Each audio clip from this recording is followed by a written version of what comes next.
Hello and welcome to a new video. In today's video we're going to take a look at Serperior, Shadow Serperior in the Open Great League, and I have a team here that I just love playing. It is a Talonflame team here as well, with our Morpeko as a safe stop, and as our Pokemon that we try to feature here today is going to be quite weak against the new Corviknight, which we have 2 videos on the channel already with gameplay, so definitely check them out as well.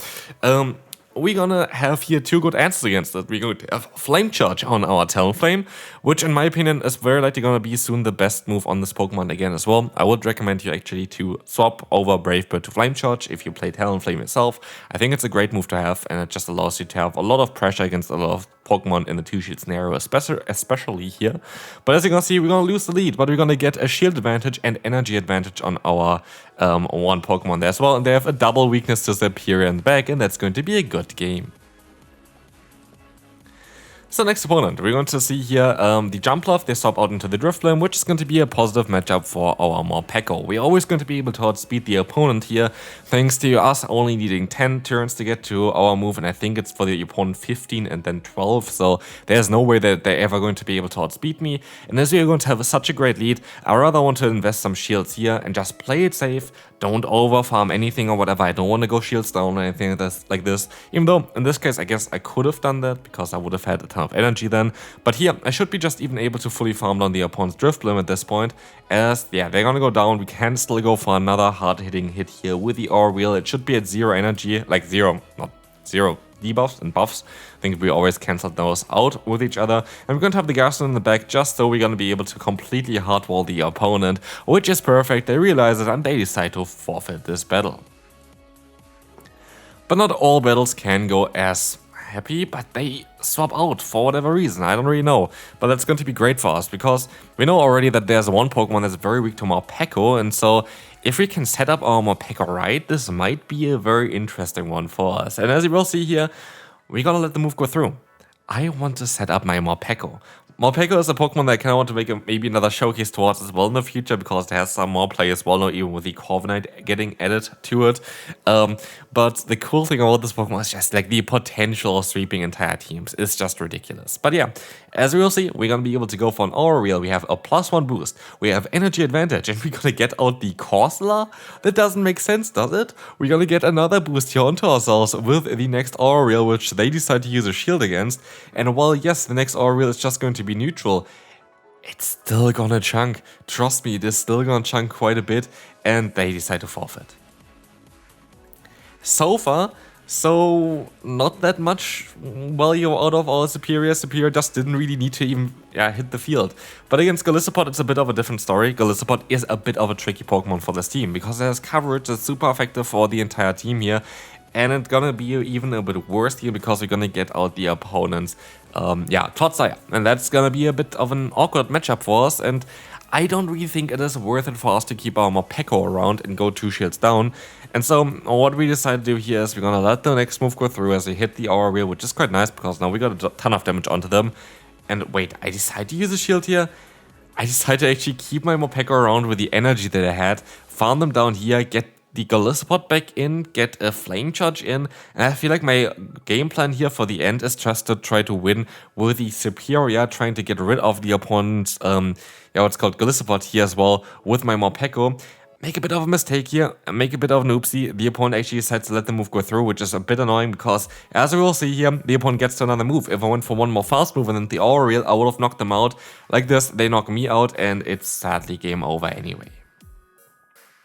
There was just a hard counter. Maybe I could have played out the lead matchup, but then again, I don't know. Now we will see here the opponent's Diggersby against us. And again, it is actually quite nice for this matchup as well to have Flame Charge, because you don't have the risk of debuffing yourself with a Brave Bird, but you still have the damage output with a Fly afterwards. And this is just a safe play against the Diggersby, as Scorching Sand is going to come through here. We will see the Fly coming through, and they swap out into their own Talonflame. What a mistake, because guess who is there? We're going to have the Morpeko coming up, and we're going to have also the Psychic Fangs coming in, going to allow us to get the KO, I want to say, but no, they actually make it even better for us. They decide to go for their own charge move, and this allows us to even get like one more fast move in here. So they decide to go for the Brave Bird. I am going to be able to go ahead and go for some more energy here against the opponent. They go for the charge move, and I decide to use a shield here, just in case. I'm gonna still get the shield back anyway, or the KO against them, but I sadly get the attack drop. That can actually be quite impactful. But let's see what they have in the back. Diggersby is staying in here. They're going to have in the back their own Serperior, and this allows us now to go for the Psychic Fangs. And this is going to be great, because our lead has Incinerate, which is a stab, B super effective, and yeah, C also getting boosted from the defense drop here now. And we're going to have in the back our own Serperior, which has access to Aerial Ace, but we are Shadow, and so we're gonna get another Aerial Ace in. By the way, just saying it here real quick as well, midway on the video, this team was amazing. I love this team. This team is most likely my favorite team in the Open Great League, usually with the normal Serperior. But like, this team worked out so well for me. Please feel free to copy this team. Next opponent is going to be the Tactical, and this team kind of struggles against Morpeko lead, because here's the issue. If you sub onto your own Morpeko, you're always going to be behind in terms of the energy, and you're not going to be able to really get anywhere unless you're going to bait. And like, we decide to bait here with the Psychic Fangs. I hope that this is going to work out for us. We have the very high attack variant of it as well. We're actually going to get the shield from the Tactical here, but it is going to be a bit of a tough one. Psychic Fangs coming through, they actually make a great play with that one as well. I didn't know how much damage the Psychic Fangs would do after a boost, but did actually quite a lot. And they have sadly the Covenant in the back, and I could have most waited out the clock a bit longer, which would have been better for me, but I didn't, and that is a mistake that I did here for sure. We're gonna try our best still with the Talonflame against the opponents. Skarmory, I want to say, it's Covenant, of course. And this is actually not doing as much damage as I expected. I would be able to survive a hit here, and maybe I should have just, yeah, trusted my Serperior, because I know I would have survived. I still would have been able to go for the full farm down, and I still would have been able to get the shield from the Morpeko. But I make another mistake here as well. I am used to have the Frenzy Plant on the left side. As far as I know, my other Serperior has it on the left side, and that was just a mistake. I should have went from the Frenzy Plant, would have allowed me to knock out the Morpeko straight away. Let's see if this is going to be impactful or not. They're going to have the Talonflame as well here, and I feel like it actually maybe would have been impactful. We have to see, because they have to go for a charge move here soon, and they go for a charge move here. I'm fairly certain I had a very good chance of winning this battle if I just went for the Frenzy Plant. If I outspeed them here, yeah, I would have been able to knock them out. That is silly. That is silly, because I would have been able to win the battle here. Otherwise, very stupid by me, but it is what it is. So even with a lost lead, this would have been a winnable matchup if I played it correctly. I should have just went for the Frenzy Plant. But again, I'm just not used to have the Shadow Serperior, because here I used an Elite TM to get the move, because otherwise there was no way of getting this one.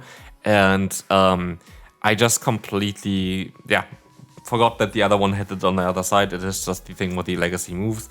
I was just used to my other Serperior, and so that was a big mistake by me. Anyway, big mistake from the opponent to think that a Diggersby has a chance here. As we saw already, the benefit of Serperior is that you're going to do so much more damage with the Frenzy Plants, and the only way where I really feel like that the Shadow Serperior makes sense is as a closer. Like, it just makes the most amount of sense as a closer.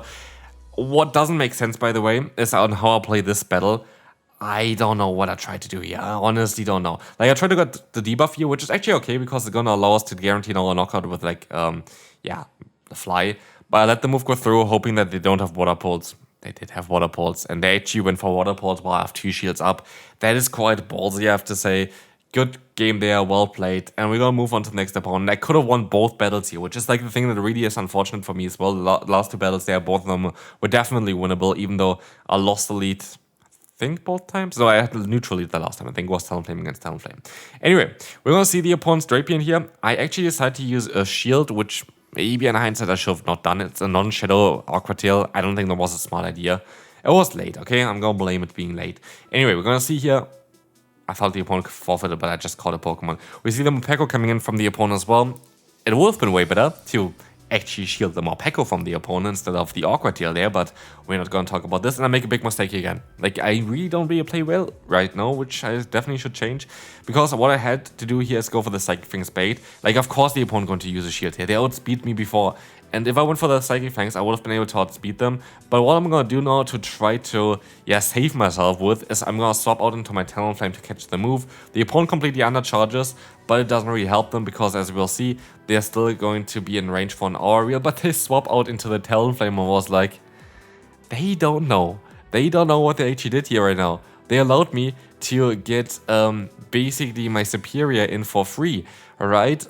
But here's the issue. They're going to be able to go for an Aerial, they boost their own attack, And it's a neutral hit now. And the issue is as well, we're Shadow. If we were not Shadow, I'm fairly certain I would have been able to survive this hit. Because we're Shadow, we're not, and so we're gonna lose this battle. So to be fair, 3 losses that were all avoidable there as well, which are down to me. Like, it's not down to the game or anything like this, I just didn't play it perfectly, and that is fine. Like, that is fine. Another thing that I didn't play perfectly, you should use a shield here on the mana bus. The first move is always going to be the Dark Pulse, and you know that you have to shield one anyway to have a perfect kind of alignment for yourself. And they swap out into the Clodsire. This team can be a bit weak to Clodsire, I have to say. Like, that's definitely an issue for this team. But thanks to Flame Charge, Fly should do actually a lot of damage here. I would assume that it will do a ton of damage, but we will never find out. Because the opponent decides to use a shield. But you know what? We can do the same. We can use a shield against the Sludge Bomb. We can go for a Fly. And I'm fairly certain they're very likely going to be able to outspeed me afterwards. But I think it's going to be okay. We will see here, yeah, them going to... Oh, wait, I actually need 2 fast moves. Yeah, I thought I only needed 1. So yeah, of course they're going to outspeed me. So Sludge Bomb is coming through. They mostly have some residual energy as well, but I cannot really go into my Morpeko. Morpeko gets one-shot. Here, at least, still survive a Sludge Bomb for sure. It is not going to be enough to knock us out. And we're going to be able to go for an Aerial Ace now and have still an Aerial Ace stored, which I feel like is the best way of playing this matchup. This is going to allow us to knock them out. This allows us to still keep a Pokemon around, and they have the Drapion here. And the Drapion is not going to survive an Aerial. And guess what? Mandibus will not enjoy this one either. And so finally we're going to be able to get another win here, and we can move on to the next opponent. Jumpluff in the lead. This is going to be a matchup that's of course going to be great, but now we're going to have another tricky one in the back, which is going to be Typhlosion. How do you beat Typhlosion with this team? I honestly have no idea, but I know that I did a bit of a mistake here, most likely as well again, as I decide to go ahead and, yeah, use a shield here, which is fine. But I think what I should have done now is not use a shield here. But I misplay. Because if I didn't use a shield there, I would have been able to go for the full farm done with my Talonflame. And based on what they have there, they're very likely to have also their own Talonflame or something in the back. I'm not sure. But like, it's mostly going to be a Pokemon that I had some play with my own Talonflame. So I could have went up basically to one-hand energy with my Talonflame, one shield down, of course. But still, basically, with one-hand energy, Talonflame has so much potential. So I'm not too sure if I played it perfectly. I definitely don't think I did. But Aerial Ace is coming through here as well. They can go for another Aerial Ace. We can go for the full farm. And we have to hope there's a Pokemon in the back that we can deal with our Serperior. And it's going to be the Annihilate, and I make a big mistake. I didn't go for the Fly, and this loses me the battle. Again, this was winnable. Even if I just played out like this, I just needed to go for the Fly. I just got greedy and went for an extra fast move, which was absolutely stupid by me. But so far, I think every single battle that I did with this team, I lost because of my own mistakes. And this is really good for you to see. Like, learn from my mistakes, do it better for yourself, and you basically can win every single battle with this team. Other than this one, you might wonder, why does this player go ahead and go into their Talonflame if they have a Grass-type Pokemon in the back? I assume that the Marowak is a bait for a potential Pokemon that doesn't want to face Grass-type Pokemon, because Marowak still actually slaps quite hard, and especially because more Grass-type Pokemon are part of Flying currently, you still have some potential there. And with a Morpeko here, I feel like I'm kind of lost this battle already. Like, I have to say, at this point, I'm not really playing to the point where I think I still have a chance. And then we swap out into our own Serperior, and the opponent goes for a charge move. And it's going to be the Aerial. And I go ahead and go for my Frenzy Plant. And they stay in, and they go down. And you know what's great? We are the Shadow variant of Serperior. And while there are some difficulties with this Pokemon, there is the benefit of doing a ton of damage. Look at this. This puts the Azumarill straight away into range of Incinerate Down. The opponent is energy dry, we are energy dry, but Incinerate Down is happening here right now, and the opponent goes down. A good game to a Mind Joke, also a very strong opponent there, who goes to basically most of the tournaments as well. So yeah, shout to you. Final battle here. Honestly, I feel like, again, this team is amazing. Like, for me, I didn't play my best. Most days was also very late. I wake up basically every day, by the way, at like 6:40, and those battles are at midnight, so like it's been a long day there. Like, I definitely most days would have played a bit better if I was a bit clearer there, but it is definitely something that is not the team's fault. And this is the thing as well. Like, a lot of times, it is me. It is me. I don't want to blame anyone else. I did a lot of mistakes in today's video, and it's great for you to learn from them. Like, there are a lot of things where it's like obvious mistakes, some are not as obvious, but I usually realize all of those mistakes already directly after the battle, and I was like, I could have played this better, I should have played this better. And that's just good for you to know as well. Like, there are a lot of things that you can improve yourself, and that's not really a team issue or like the game issue or anything is rigged and there's an algorithm. A lot of times it's just, yeah, if you look back after at your games, well, you will see a lot of the issues that are coming with the game is based on you not making the right decisions. And for example, this is a wrong decision as well. I don't need to go for the Frenzy Plant here. I should run for the Air Relay as less energy, because I know that I'm going to knock them out anyway with the next charge move here of my Morpeko. So why waste the energy there? Was completely nonsensical there. But we're still going to be able to win the last battle there. But I like to try to improve my gameplay a little bit more in the future as well. If you want to see this, feel free to leave a like, of course, and subscribe to the channel. But still, this team is amazing. Hopefully you have a lot of success with it as well. Shadow Serperior, very cool. Not as good as its normal one. But yeah, this is going to be it for this one. See you then. Bye-bye.